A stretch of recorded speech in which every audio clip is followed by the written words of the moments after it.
విజయ్ దేవరకొండ రాబోయే చిత్రం కింగ్డమ్ ప్రమోషన్లు ఇప్పటివరకు చాలా తక్కువగా జరిగాయి. పవన్ కళ్యాణ్ హరిహర వీర మల్లు చుట్టూ ఉన్న సందడితో విభేదించకుండా ఉండటానికి ఇది జరిగింది. అయితే విడుదల తేదీ వేగంగా సమీపిస్తుండటంతో చిత్ర బృందం ఇప్పుడు వరుస ప్రమోషనల్ కార్యక్రమాలకు సిద్ధమవుతోంది. జూలై 26న తిరుపతిలో జరిగే ప్రత్యేక కార్యక్రమంలో కింగ్డమ్ ట్రైలర్ను ఆవిష్కరించనున్నారు.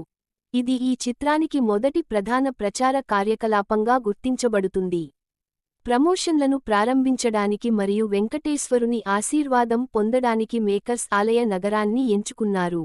కింగ్డమ్ లో విజయ్ దేవరకొండ ప్రధాన పాత్రలో నటించగా, సత్యదేవ్ అతని సోదరుడిగా నటించాడు. భాగ్యశ్రీ బోర్సే కథానాయికగా నటించారు. అనిరుద్ రవిచందర్ సంగీతం సమకూర్చారు. గౌతమ్ తిన్ననూరి దర్శకత్వం వహించిన కింగ్డమ్ చిత్రంపై సానుకూల అంచనాలు ఏర్పడ్డాయి. ముఖ్యంగా దర్శకుడు గతంలో చేసిన జెర్సీ సినిమాను దృష్టిలో ఉంచుకుంటే ఇది మరింత సానుకూలంగా మారింది.